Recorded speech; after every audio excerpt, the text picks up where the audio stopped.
Rules for thee and not for me, but that seems to apply to conservatives that we have to, and I've said this before, and we've talked about this before, but if you're a conservative and you're a Republican, we have a totally different playbook that we have to play by. It's a totally different book. We have to be straight line, straight edge, follow every rule to the T, dot our I's, everything. Or the media will just lambaste us as white supremacists and racists and homophobes and what's the other one? Transphobes. When in reality, I cannot agree with what some people do, but I'm never going to incite violence on them. No, there's no sense in violence, but a lot of that has happening is because of what we perceive as being, I want to say, meek. Okay, yeah. And in the Bible, the Bible tells us that we need to be meek. Mm-hmm. Okay, yeah. But the Bible, the New Testament, where we come from, where Jesus says the meek shall inherit the earth, and written in Greek, mm-hmm. the actual meaning of the word meek was knowing when to unsheath the sword. Yep. Or knowing how to bridle the horse. Yep. It does not mean to sit back and take it. And I think that we have done that for far too long. I hear the word phobic. Phobic, if you look in the dictionary, that means you're scared of it.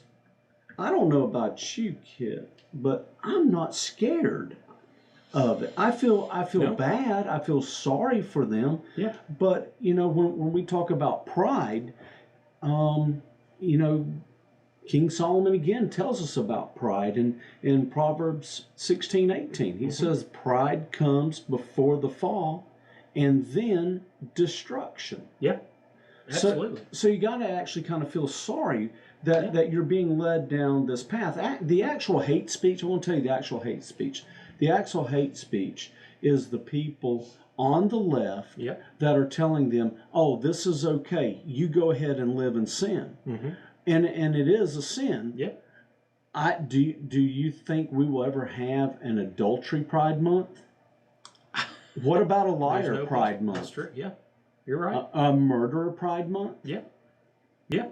And, the word pride kind of bothers me when they use it, too, because I've always, they talk about pride and, the things that I'm proud of and the pride that I have comes from the flag that's behind you. Yes. Our veterans, our police, our firefighters, our emergency services, where I'm from, my family, the work that we do. Those are things that I have pride in. And I feel like that has a much more, to me, and I know several other people, the word proud is so much more, there's so much more to it than, whatever your sexuality is. And I feel like that's kind of cheapened by using it the way that they do. Correct. It really is. Well, and it is. And it unfortunately, that's the society that we live in. Yeah. And the reason that we live in that society is because we have not stood up to it. Yeah, that's true. And we need to stand up. Yeah. If we do not stand up, then these rights are going to be eroded that we currently have today. Mm-hmm. Yeah. Oh, yeah. I mean, going back to Target, you look at, I've got some of these pulled up here, and you can look at some of the clothes that they had. They were labeled as thoughtfully fitting upon multiple body types and gender expressions, such as gender fluid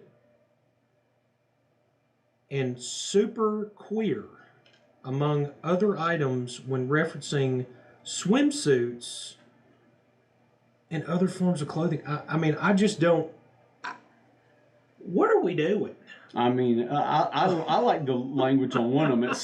It said tuck friendly. Yeah, tuck friendly. That's there. Yeah. The last time and the only time I really seen that tuck friendly was in the movie Silence of the Lambs. I mean, and I don't ever want to see that again. Charlotte, they're saying we don't have any sound. We fixed it. Okay, we got it fixed. Good deal. We're good. Yeah, so you're exactly right on that. We'll skip on over. Everybody knows Target is suffering, obviously. Um, Going over now, Oversight Chair Comer to hold FBI Director Wray in contempt of Congress over Biden documents alleging a criminal scheme. The House Oversight Committee Chairman James Comer said Monday he will begin the process of holding FBI Director Christopher Wray in contempt of Congress, despite viewing and being briefed by Bureau officials on the same subpoena document that alleges President Joe Biden was involved in a criminal bribery scheme, which allegedly described a $5 million scheme involving Vice President Joe Biden and a former national relating to a former, I guess it's some national official relating to the exchange of money for policy decisions. So we've got a vice president, a sitting vice president at the time. I wish he wasn't at the time. I wish he wasn't now. Who's allegedly involved in a $5 million scheme, which would be the exchange of money for policy decisions. What do you think about that? I mean, that's insanity, by the way. It's a lot of money. Not only is it a lot of money, and when you talk about the insanity, is because we do not hold these people accountable. Yeah. And that is itself is the problem, is because people are not held accountable. And they keep going and going, and as long as they keep going and we allow them to do these things, then why would they stop? I mean, the only thing that should stop someone from doing things is having a moral compass. Sure. You know, how you were raised. Yep. And we get to see that moral compass. You know, ultimately to me it doesn't even matter what happens here on earth. They're going to be judged for what they do. Absolutely. We all are going to be judged for what we do. You know, I don't want to sound pious here by any means. I mean, I got that huge log I can take out of my eye. Yeah, absolutely. Yeah, I mean, I've told people, me and you've talked about this, and I've said it since the beginning. I'm a whole lot more scared of God than I am anybody here. That's correct. And I feel like our nation needs a healthy spoon of that. And I'm not sinless by any means. I've made mistakes, and things have happened. But you look at our top-ranking officials, and it's just it's wild when you have the sitting president of the United States who's even being alleged to have been involved in we're talking about multiple $1-million criminal scheme for policy decisions. Have you heard anything about it in the news? No, you don't hear anything about it in the news. I mean, it's being swept underneath the rug. Yeah. You know, the last time I really heard too much about it was 10% for the big guy. Yeah, 10% for the big guy. Yeah, that's exactly right. I mean, if this had happened and this was Donald Trump or anybody, any other Republican high-ranking official, I guess you could say, even though they're supposed to work for the people, this would be national news for weeks.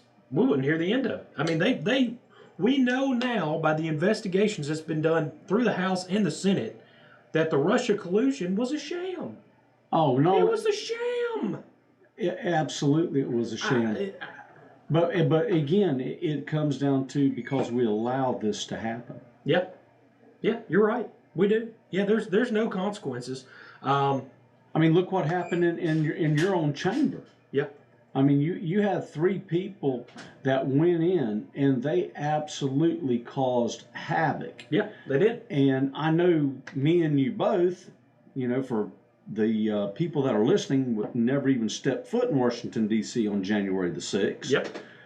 But I would imagine that I cannot imagine that January the 6th was worse than what you experienced. If anything, I would think what you guys experienced was worse. Sure.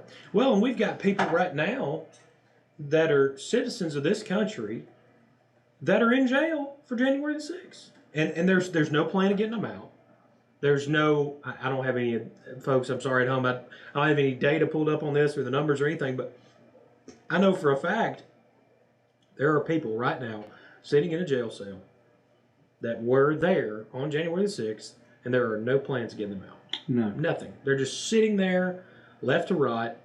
And we had 3 liberal Democrats who were elected, which should make it even worse, I would feel like, because you need to know better, obviously, at that point when we're trying to conduct people's business in the House, storm the floor with a bullhorn and just cause absolute chaos. I mean, they were throwing things at us.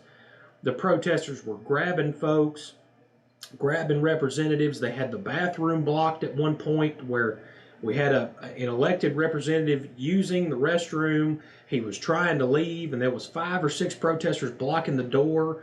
It was a madhouse. I mean, just crazy, insane behavior. And what happened? They raised hundreds of thousands of dollars.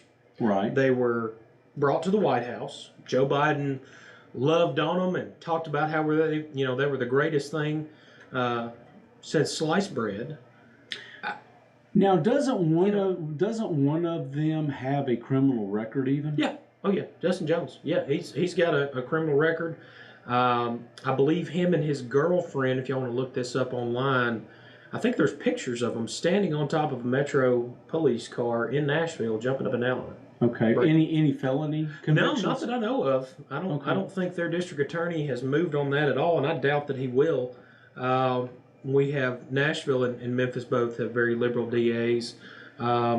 Just from a policy standpoint and socially, obviously. But you have somebody like that's an elected representative that has that kind of previous behavior. I just don't understand how they could be touted as these heroes for civil justice or whatever you want to call it, reform and yada yada yada, when in reality they were just rabble rousers. They wanted the views, they wanted the likes, they wanted to bring themselves above the people of Tennessee and put themselves in the national spotlight, and they did it. They accomplished their goal. Right. But I want the people back home to know, and I want y'all to hear me, if y'all don't hear anything else that I say about this topic, is that those 3 individuals, their districts will suffer like no other districts in the state of Tennessee, because they will get nothing done. They will get no bills passed. They will get no incentives for their districts, because they're not there to help their constituents. They're there for themselves. They're there for themselves. And you know what? I want to bring up something. I want to, I guess, brag on you a little bit on this. Oh, okay. Because we like it, folks. Because I tell this story a lot. Yeah. Because when I try to describe other people, about you. Well, I appreciate it. Yeah. But I asked you the question. We were talking. That the day it happened. You came to our Republican meeting. Yeah. Even. Oh yeah. Yes. And afterwards, I asked you. I'm like, how did you keep from lashing out? How did you keep from fighting? Because let's face it, me and you both are cut from the same cloth. Yeah. I mean, we don't just take things lying down. Sure. Yeah. And I was like, I can't believe you didn't punch somebody. Yeah. And why don't you tell everybody what you said? It impressed me so much. Well, I just, my biggest concern at that point in time, obviously, I try to think about my folks back home in our district. Hello. We'll get to you one sec. My biggest fear at that point in time was if I lashed out and I did something and I hit one of these people, or I lashed out in anger or did something, that our district, the 71st district, would obviously I'd be gone. I mean, right. they would haul me out of there in handcuffs, and with a liberal DA in Nashville, I'd probably still be in jail. Right. My concern is that after that happened and I hauled off and hit somebody, that our district wouldn't get somebody as conservative as me. I know. That was my biggest concern. And that was the thing that impressed me the most, because to me, I mean, you go and do something against me, you do something against my family. I mean, I react first and let the marbles fall where they fall. Yeah, absolutely. Yeah, it was a really, really difficult situation. Ladies and gentlemen, we are joined in the studio with your County Executive, David Morgan. David, how you doing? What's going on, gentlemen? Good to be here today. Yes, good to sir. see you, buddy. Absolutely. Charlotte, good to have you. Young lady, Good to have you. It's an We're honor. just chewing Sorry, the you fat, know, man. we get off at 4:30 at my office, but county business is never done on Yes, Monday. man. Absolutely. I think sometimes I forget and everybody else does. There's 4 more days in the week, right? That's right. Absolutely. Absolutely. Well, we're just rambling on talking about some of the craziness that we got through with Biden and some of the Target stuff. Now we're just talking about the riot at the Capitol. And Yeah, you know, I was there Yeah. one of those days when it was heated. I think it kind of died down a little, but there was still a lot of protesters there, and we got there early that morning. yeah. Oh, yeah, I remember. Yeah. What was it? I was there. Oh yeah, I was there praying on the Senate floor as the minister of the Yep. day for Senator Wally. Yeah. We'd just been in D.C. that week. I'd flown back into Nashville that day about 11, and I had to be over there by like 1 or whatever Yeah. time they were starting. So my wife and kids picked me up from the airport, and of course we were getting in on 3 wheels to get to the Capitol on time because of traffic and all the stuff going Oh, yeah. on. And then I get in there, and there's all kind of people just rah, rah, rah, and I had my county pin on, you know, so I think they just assumed I was one of the state legislators, and I was just showing a couple of my kids the legislative floor in the House where we weren't allowed to go in there. The sergeant at arms was standing there, of course, understandably so. All the craziness has been going on, but Oh, yeah. so anyway, we'd come out of the Senate, and I was going to take them on a tour of the building before we headed back home or went for lunch or whatever. And we're just standing there, and this lady comes up to me, real haughty acting, and she's like, "I wish y'all would pass some kind of gun legislation today. You know, it would be great. You know, blah blah blah." And my kids were just kind of standing there looking at me. I was just as nice I could be. I said, "Ma'am, you're in luck today because we do have some good gun legislation." And she says, "Really?" And I said, "Yeah, it's the Second Amendment in the Constitution of the United States That's of right. America. It's been there since the beginning, and that's what we stand on in Tennessee." And so Yep. I know these are difficult times, and I know the evil seems to be more pervasive than ever. Mm-hmm. Yeah. But in my opinion, it's not time to restrict law-abiding citizens. It's time to get on our knees and, Yeah. and cry out to a God that can only change this. Only course. God can change. Yeah, we have to repent. I mean, there's no doubt about that. And I don't know why I can't convince some of these people. I guess they're just so broken mentally in their ways that, if somebody is, and this is the thing that I drive home to everybody that I talk to, if somebody is crazy enough to go into a school and kill kids, there is nothing that I could put on a piece of paper that's going to stop that. It's just not. I mean, there's different strategies that we can prevent it. We can get rid of gun-free zones. We can make schools a hard target. We can, obviously, this year we got SRO officers in every public school. I think it's fantastic.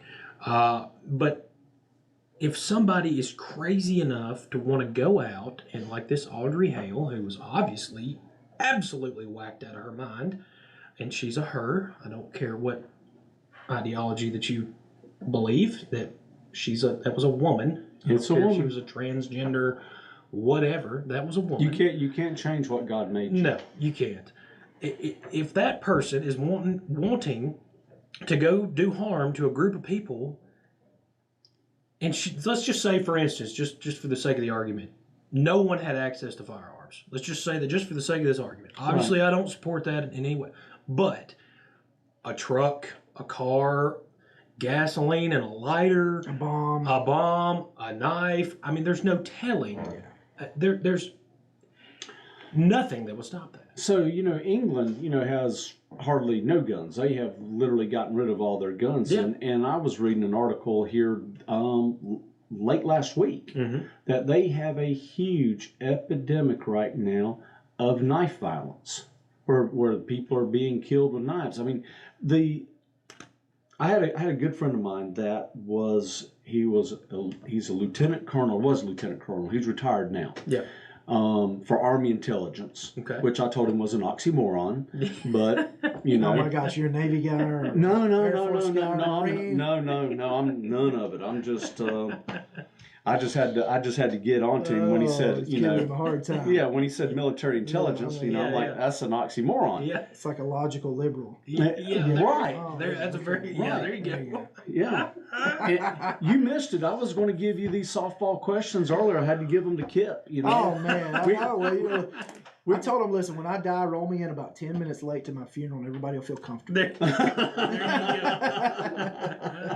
go. Oh, That is what it is. But you know, when we're talking about on gun control and stopping this, Yeah. there was a study done in 2014 by John Lott, who is an economist, and he's president of the Crime Prevention Research Center. Mm-hmm. And he found that 98.4% of all mass public shootings between 1950 to 2016 occurred in gun-free zones. 98.4%. Wow, that's incredible. What year? What was the years? From 1950 to 2016. So we're talking about a 66-year period that they did this study. Well, you just look at the highest. I think still the highest murder rate per capita in the country is in Chicago, Illinois, if I'm not mistaken.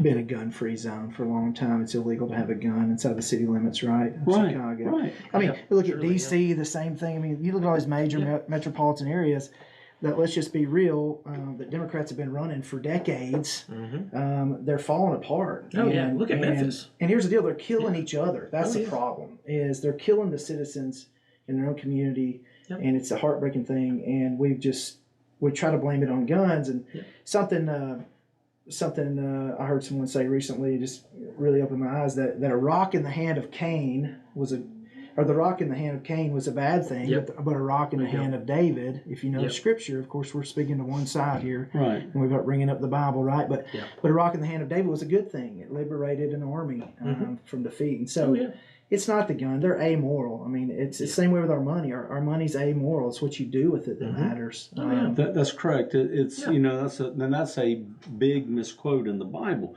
when they talk about it's the root of all money is evil, but it's the love of it. That's what the word says. Yeah, the love of money is the root of all kinds of evil. But it's not money itself. No, because money can be used for good things as well. Well, definitely. I mean, you just look at the history of the Bible. You see that God's people were always blessed. They were wealthy, and God would take them from generation to generational blessing. It's when they got comfortable in the blessing and when they began to use their money for the wrong reasons and to worship other gods or to honor culture or to fall prey to culture, that all of a sudden the blessing was lifted and they found themselves impoverished again. And then what happened? Every revival of the Old Testament started with them reinstituting giving to the temple and to the king and to God. And so, it's all about your heart. It's a condition of your heart. So, why penalize law-abiding citizens that have the right of the Second Amendment of the Constitution, by the way? The only way we're going to protect the first one,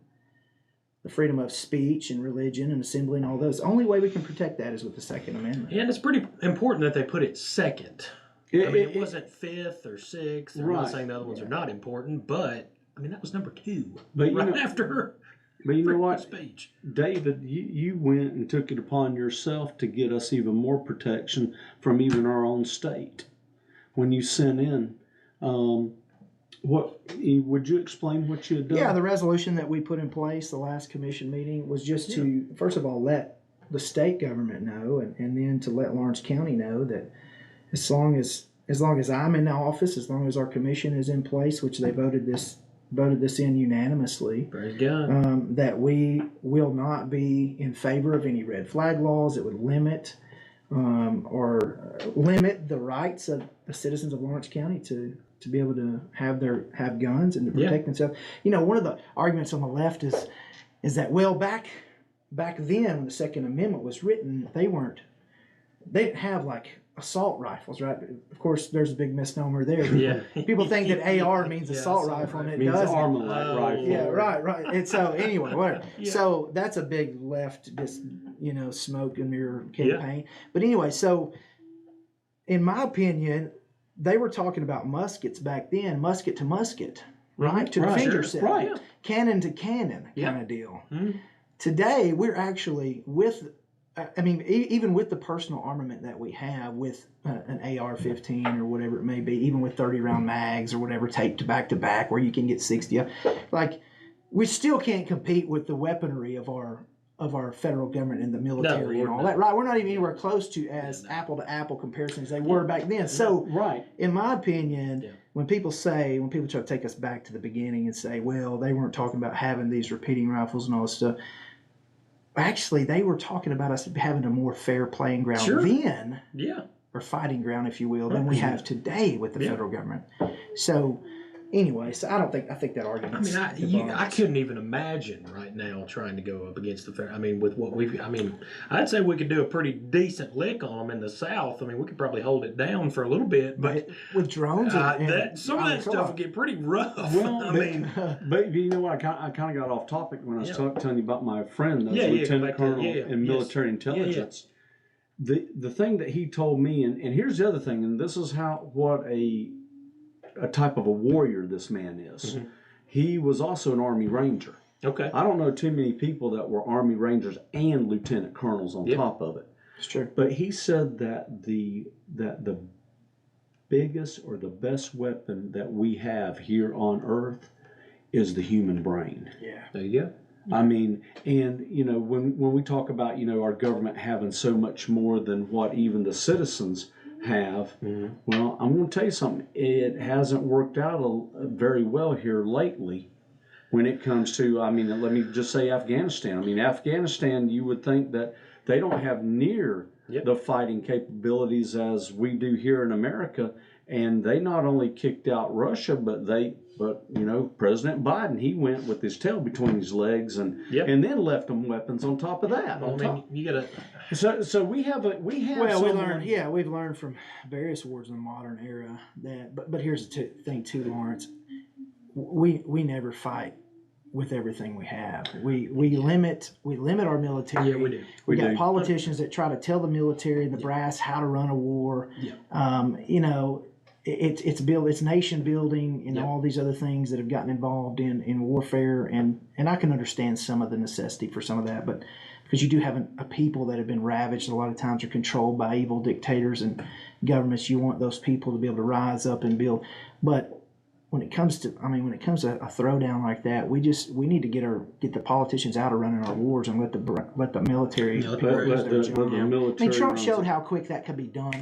What are we hearing? What are we hearing from ISIS after Trump came into office? I mean, it was relatively just days, and they were decimated, right? Because we took the leash off of the military. That's right. Yep. I mean, that's exactly right. So it's about having the guts. Well, I mean, you look at Ukraine. I know we weren't going to bring up Ukraine, but I mean, them dudes are dug in there hard, and they don't have anything. Of course, now we've got Joe Biden that's delivering tanks and planes and money and everything. Well, he's else got to get his 10%. Helicopters. Well, yeah. You got to get the cut back. I mean, he's got to get his 10%. You know, and I tell you that's what aggravates me is we have an administration right now trying to take our guns and tell us that we can't have guns, and then they go and they arm our enemies. Yep. Yeah, it's a mess, man. It's a mess. Yep. You know, one thing I liked about the Trump administration was he was an America First policy. I love how he straightened NATO out. Said, if you're not paying your bills, dude, you're done. So, yeah. I mean, come on. I mean, it's just common sense business way to run the government. 100%. And absolutely, I miss that, you know. And honestly, we've never had that. We hadn't had that in a Republican president in my lifetime. Maybe Reagan was more like that. I don't know. Reagan, of course.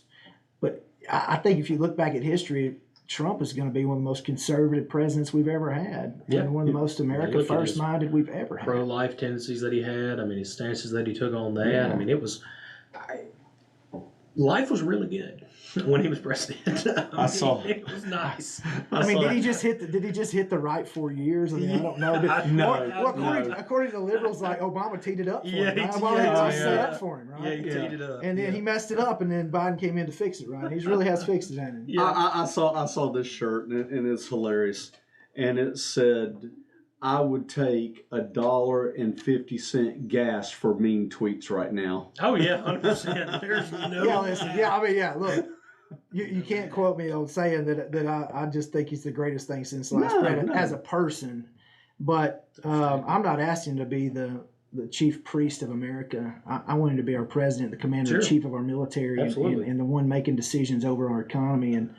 And like all of us, we have a long way to go when it comes to being right with God. Every day is a journey, right? It is. And one thing I think I did see, and this might be the optimist in me, but I think I did see a growth in him and a reverence for the things of God more during that season. I don't know how you do that job and not have those moments where you have to really just dig deep and reach out to something bigger than yourself, which to me and to us, we know is God, our Heavenly Father. Yeah. So, I don't know. I think I saw a growth there in him.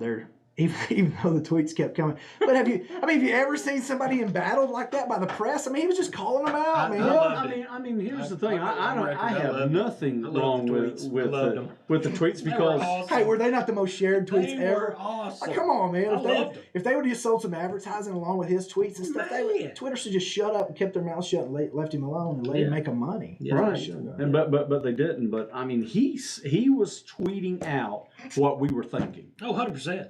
Yeah, I mean, And he had the platform to do it. oh yeah, just constantly battling the media. Still does have a platform, though. I mean, we're looking. He does. More and more people are adding to the field every day in the Republican primary race, right? And he's still like at 53. Oh man, he's cruising. Yeah, I've kept up with that a little bit, and I love Ron DeSantis. I think he's a great guy, but and I've had a lot of people ask me what my feelings are in the primary, and obviously I'm trying to stay out of those type deals, but people forget, and I'll say this: DeSantis would not be the governor of Florida if it was not for Donald Trump. That is exactly Donald Trump endorsed him in the primary for governor, and that's what got him over the stretch. That's right. You're right. I mean, that's all I'm gonna say. I mean, if you look at some of his previous record, Great guy. Yeah. DeSantis is a good guy. I think he would do an excellent job. I think he's a strong conservative. His head's in the right place.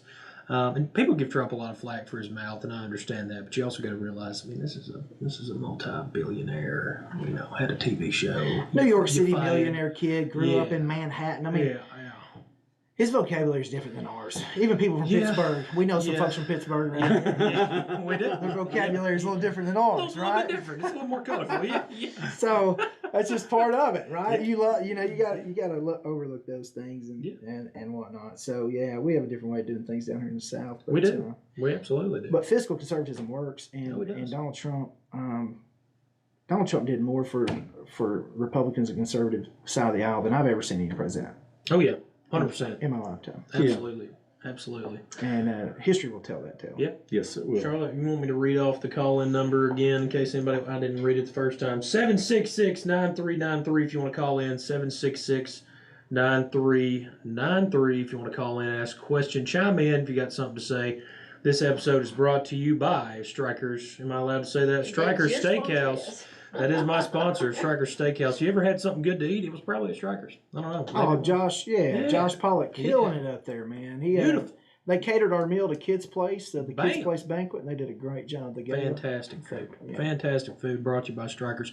Call in 931-766-9393. Well, guess what? 14 GOP governors have sent National Guard troops and resources to Texas to secure the southern border, Lord help us. Arkansas, Iowa, North Dakota. Swag. Yeah, that's right, that little swag. North Dakota, Ohio, Oklahoma, South Carolina, South Dakota, Virginia, West Virginia. And obviously Texas got them down there, and I'm pretty sure Bill Lee sent some down there as well. Yeah, Tennessee not on that list. That's what I was about to ask. There's another T state needs to be on there. Yeah, Tennessee. Yeah, Tennessee. He was on there. Tennessee. I think he sent 100 National Guards is what he sent. Lord, we need it. Hey, more the merrier, man. You got to get them down there. It's Greg Abbott's got his hands in just absolutely full with this absolute disaster that we have. Kip, you have a call. Oh, we have a call. Oh.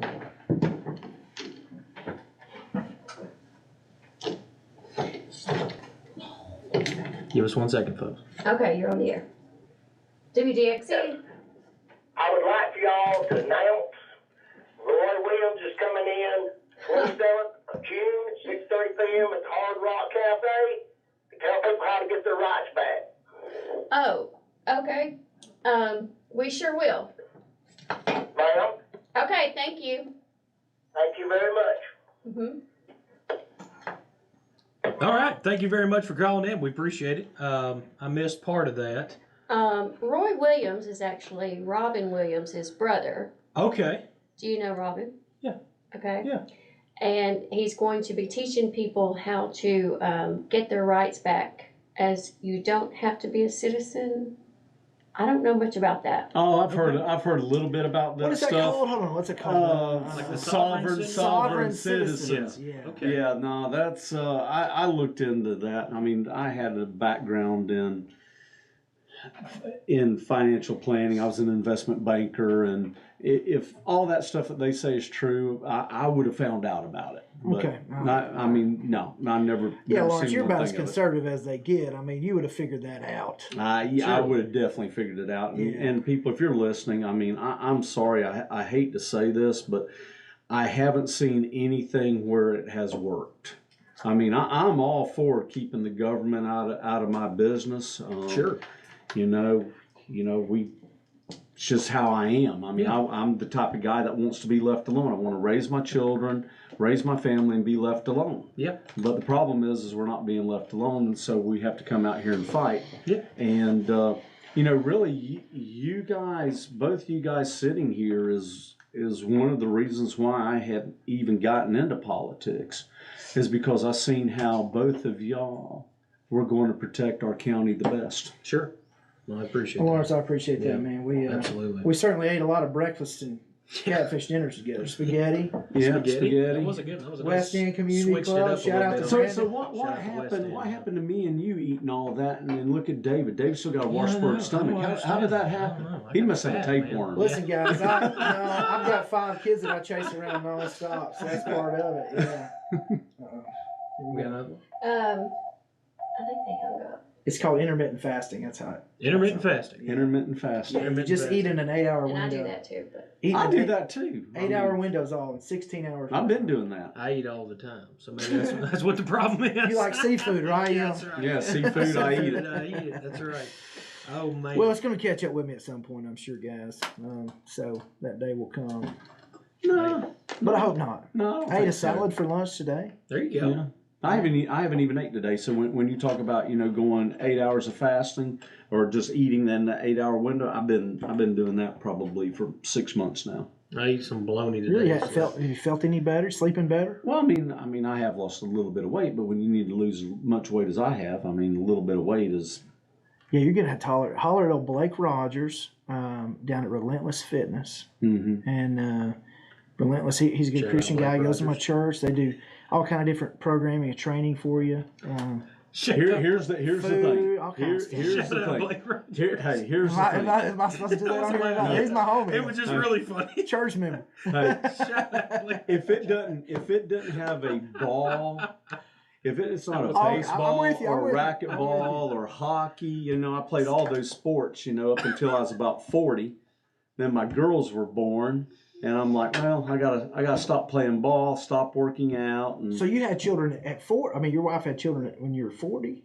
yeah, I was 39 when Ah, when okay, I the got girls you. were born. There you Yeah. go. Man. Yeah. And if you ever want to make God laugh, tell him your plans. There was a 9-year difference. That's so It true. was really good. Lord, here's how I want it to be. Yeah. Well, no, it was. We had a 9-year difference between our son and then our girls. And I even remember when Victoria was pregnant with Lawrence. We were like, wouldn't it be awesome if we had twins? And Lawrence came in, and we worked as hard on him as if we had twins. You got double duty. Yeah, we got double duty. But in all seriousness, he was born 2 months after 9/11. Okay. And my wife and I both said we could start feeling things aren't going well, things aren't going right, and we're like, you know what? No, we're not going to bring any more kids into this world. And then lo and behold, she got pregnant, and then we had our twins at that point. And that's one reason we named my one daughter Grace. Reason we call her Grace is because it was by the grace of God that we had them. So our firstborn was Grace. Praise Oh, God. wow. That's a good story, man. Yeah. Absolutely. So I mean, if I had to do it over again, I'm a person that doesn't live in regrets. But I will tell any young people that are listening, if I had to do it over again, I would have done what you did, David. I'd have had a mess of them. Instead of having 3, I would have had more, because that is the biggest blessing that we can be given on our earth is children. And That's the reason I'm here right now, sitting with you guys, is because my children are the most important things to me. I'm with you, awesome. man. I'm with you. I can't think of anything greater that you can do with your life than to raise children, raise godly children, teach them the ways of the Lord. And they're not always going to get it right. I certainly didn't. My dad had 6 of us, and 3 of them towed the line pretty well, straight and narrow, and 3 of us kind of had a little rocky times in our life, but it makes you appreciate grace a little more too when you've been through some difficulty. So, but man, I look at my children every day, and that's one of the main reasons why I got involved in local leadership in the political realm. Is I want Lawrence County to be what it's been for me, and even better for my children. But it's not going to be that way if good God-fearing people just sit on the sidelines and let somebody else get in there to make the tough decisions. That's right. No, absolutely. For evil to persist, good men do nothing. That's right. It's the only way it can Right. persist. We can't have armchair quarterback Republicans or armchair quarterback Christians. Can't do it anymore. No, and that's the Can't do problem, it. Kip, and that's why we're where we are. Because, Oh, yeah. because here's the deal. And Trump, so let me just say this about the Trump era. And one thing, my brother Mark, he's a colonel in the Army. He brought this to my attention. I had a hard time, being proud of Donald Trump. Just as a minister, as a Southern guy, there's a certain level of, honor and decorum. Right. You want in a leader, right? Sure. Yeah. You want your children to be able to sit there and, yeah, right. Yeah. Okay, so yeah, of course, all any of my liberal friends would be like, yeah, but he said this and he did that, and he was talking about the womanizing, all the different things, multiple marriages, all those Things happen, yeah. and whatever. So I was struggling, and with him, I love his politics all day long, but I was struggling with him personally. My brother sends me this article, and I can't recall the name of the retired military guy that wrote it, but it was just titled like it took a street fight or something like that. Yeah.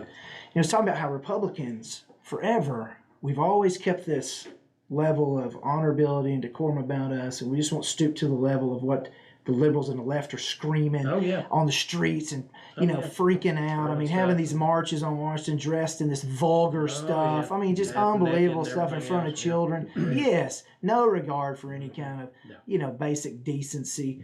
And this article basically said it took somebody to get on their street level. Yep. And out talk them, and out fight them, and out persist them, and out just go.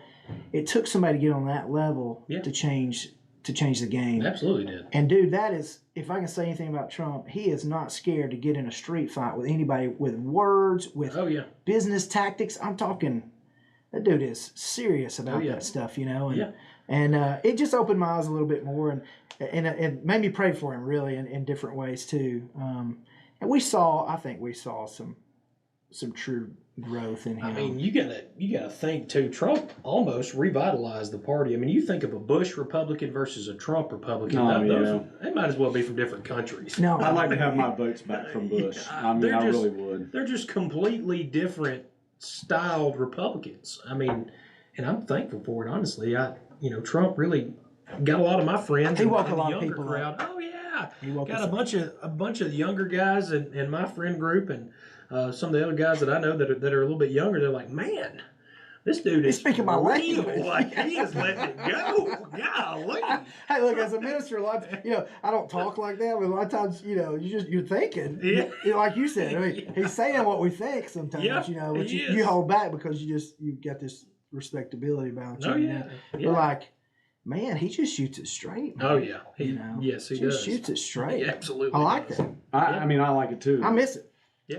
Gosh, I miss it too, because I think that's what we have to do is we do have to have that fight back in us. And like I said earlier, the word meek, if you look at the Greek meaning of the word meek in the Bible, it means knowing when to unsheath the sword. Not mean to just sit back and doesn't take mean cower down. That's correct. Right. Yep. And I really believe that's what we're supposed to do. I mean, our Lord and Savior was not a meek man. No. Yeah, that's true. Now he showed the true meaning of meekness the night in the Garden of Gethsemane when he was arrested, and Peter, of course, pulls out the sword, cuts the ear off the soldier. But Jesus told him, "Now's not the time. Now's not the time. Now's not the time. I must do this." Yep. Right. That was meekness. It was. No, absolutely, 100% was. Yeah. It's just the craziest. I still feel like we live in limbo every time somebody says that Joe Biden's the president. I'm just thinking, man, we've been Is doing he? this for a while. I don't know. I mean, he's falling down at graduations, and it was the sandbags.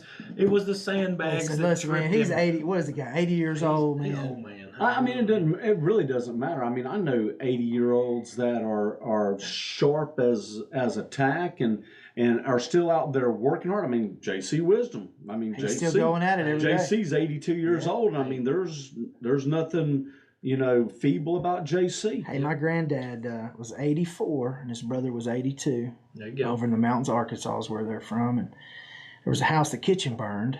Okay. And he's been a builder his whole life. My granddad was. He fought World War II, Battle of the Bulge. He went in Normandy, D-Day 4 with the mechanized artillery. He was a half-track sergeant, so they had the gun that tried to shoot down the Messerschmitts. That's right.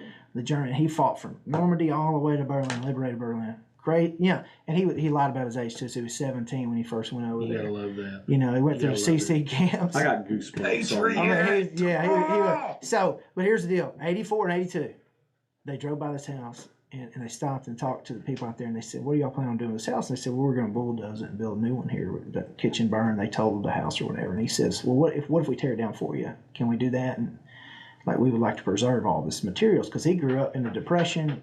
He had to quit school in 8th grade and start working in the field. He had younger siblings that start working picking potatoes with his mom in the fields over there on Arkansas River bottoms, and so he's like, no, we'll take it. So here, long story short, they tore the whole place down, preserved every nail. I'm talking, took every nail out of the sheeting on the roof. Couldn't preserve the shingles. Yeah. They had chills on. Every other piece of that house, they preserved it all. We ended up building over here. He said, I want to have these materials and build a house in Tennessee at my mom and dad's place where he could live, where he'd have his own house, like a little guest house. Mm-hmm. He says, I want that there so when I get old, I'll have somewhere to come if I need somebody to take care of me. Now, he was 84. So they were 84 and 82 when they tore this house down. Me and my dad went over there to get it a few years later, and we ended up building the guest house out behind us. And when he was 91, he had a mini stroke that made it where he couldn't drive, and we moved him over here. He lived there 3 months and passed away with a massive stroke in his bedroom there. But he was 84, and he's like, when I get old, I'm gonna need somewhere to go, But he walked 5 miles a day every day of the year. Every day. Wow. Of the year. Wow. That's the reason he lived to be 91. Oh Probably. man, he was he was a guy. And at 84, I mean, it's He kind was of tearing funny. the house down, man. I know, Yeah, but incredible. you know this in the Bible. Show me one place in the Bible where it talks about people retire. I mean, Hey, it's a death sentence a lot of times. In modern For some culture. people, it is. really is. Yeah, for some people, it is. It is for a lot. It's tough. Yeah, A lot of I'm not gonna pretend like I don't want to get there one day, but I think you always need to find purpose. When you age, Sure. you may not be physically, it may not be as demanding on you physically, but if you lead properly in your life, you'll have influence and you'll be a part of things and be able to build That's things. your kids and grow things. grandkids and everything else you can be involved with. And, That's right. Yeah, I think that's a false part of the American dream to say there's going to be this day where I don't have to do anything. Yeah, just hang out. I mean, gosh, these days people are living older than ever, and a lot of people are retiring at 62, 63. Yeah. There's people retiring in their 50s, which is wow.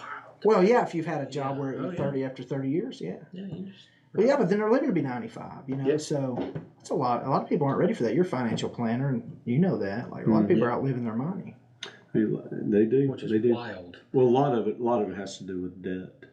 Yeah. Well, that's true. People don't know how to manage it. If you know how to manage debt, that's the key. Yeah. Is managing your debt. That's Yeah. true. That's Which our country is terrible at. 32 Under this trillion. administration. 32 Hey, trillion. Lawrence County, Tennessee, we have to balance our budget every year. Now, it's state law. Right. Is it too much to ask for federal government to have a balanced budget amendment? Is that just completely absurd? We have to do it in our homes, don't you? You have to do it in your. I have to. I mean, I absolutely have to. And to me, it's even worse than that. We have allowed the federal government to do things, and we have all these agencies. The Department of Homeland Security, the Department of Education. And I just can keep going on and on and on, and we just don't need those things. I mean, it needs to come back down to the state's rights, and then we have our county rights. Yeah, federal government Infrastructure Yeah. and defense is what the primary purpose of federal government was initially. And that's how it should be. Mm-hmm. And to me, and this is what got me thinking about the politics. Is the most important things was our local leadership. Oh yeah, it starts from the ground up. 100%. It starts here. It does. Yeah, we live together. We do life together. That's why we have to work it out differently than they do in Washington. Yeah. They can Oh, sit up there 100%. and soundbite themselves to death and just chew each other up, and they don't have to live with each other. Yeah, I mean, you know, you cuss somebody out in Lawrence County, and you liable to gonna run get- into them at Walmart. You're gonna or miss something. a few teeth. Yeah. Yeah. We got 60 seconds left, guys. Shout out Striker Steakhouse for sponsoring the show. Lawrence, David, thank y'all so much for coming on. It's been Yes, a blast, sir. man. Honor. We surely appreciate y'all coming on. Make sure you tune in every Monday, 5 o'clock, WDXE. I am your state representative. If you live in the 71st District, appreciate y'all so much. And still do. Every day, All right. all day long. We done? I am. You are.